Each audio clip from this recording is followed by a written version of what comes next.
Just some quick things about what people said in terms of the future. Lots of organisations saying, you know, we need to be more enterprising, we need to be more collaborative, big worry about the local economy, big worry about relationship with the public sector as a funder, and workforce again. Interesting in terms of plans then. So with all that stuff about collaboration dropping, most people said they were planning to do more work with other voluntary organisations, which I think is a positive, but it means we're going to have a think about how we support that and what spaces we create for that to happen. So if you break that down, the first few of those bullet points are either be more enterprising or collaborate more. And I think it's interesting for the charity sector that quite low down in that list, it's not the bottom one because they're not sorted by percentages, is philanthropy. So we're not expecting the public to dip into their pockets and bail us out. What do I think this is telling us? We've got some workforce issues to think through. We've got decreased staffing, and there's that point about management capacity.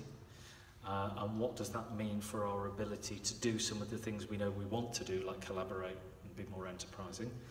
The volunteering one's interesting because it means we're having to put more people through our systems. And one of the things I do know people have lost is volunteer coordinators. Who pays for them anymore? So supporting all those volunteers has got harder. Obviously volunteers need expenses and looking after and training and support and everything like that. Many of them will need DBS checking, so if you're getting lots more people but they are giving you less, your overheads are going up because you're having to check more people. You're probably getting less work out of them. I know that sounds a bit harsh for, you know, what's essentially a philanthropic gesture, but there's a practical reality there. Is like it's getting harder to maintain that effort. So there's something for us to think through about whether we're doing things in the right way and whether we can do things differently. It's a question about the sector's resilience. Can we take risk?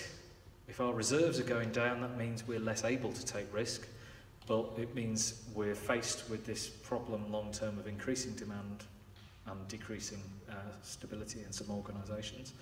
And our relationships, are they strong enough? Particularly now we've got Greater Manchester to think about as well. So it's a complex picture, lots of positives in there, and I'll say a bit more about that at the end, but the three messages I think, and please use these whenever you get a chance, and use the 10 facts leaflet. Honestly, the last version of this was probably the single most valuable thing we've ever printed, so I'm hoping the new version will be as well. This is a sector that's working really, really hard to keep the doors open. You know, you think about all that stuff about being enterprising, you know, burning through our reserves if we need to, and trying to raise money to make up the shortfall and bringing more people in, and that's because we are trying to work damn hard. It's also about being more adept. So all of that stuff as well is about working differently, responding in different ways in the way we organise ourselves. There's more we can do. And because we are responding to increasing demand, particularly around economic well-being, or poverty as we used to call it, and health and well-being. So there's lots of changes in the sector about where our focus is shifting to. But don't forget the good news, because if you've never seen this stuff before, and I'm conscious that some of you will probably have seen the old data and some of you may not, the mind-blowing thing is still how much impact we have as a sector. Now, this doesn't measure the impact of every single individual organisation. I would love to do that, but you'd probably hate me if I sent you a survey that did that. The bottom line is, if you add the economic value of volunteering and the economic value of the sector's income in the city, we are still adding 873 million quid a year into the city's economy. This is just Manchester. That in itself is a fantastic good news story. You know, 3,394 organisations, 11,000 staff. All that is amazing if you've never heard it before, because it really opens people's eyes about just the sheer wealth of stuff that's going on. If you think about it, there is a movement of 125,000 people in our sector, paid staff and volunteers and trustees, because they're included as volunteers, working all across the city on all of the stuff that we've talked about. And that number is going up. Might not be going up in terms of who's getting paid to do it, but overall the number is going up. So the brilliant news is more people are getting involved in doing more stuff to make a difference in the city. That's the hard numbers behind it, but the overall story is an incredibly positive one.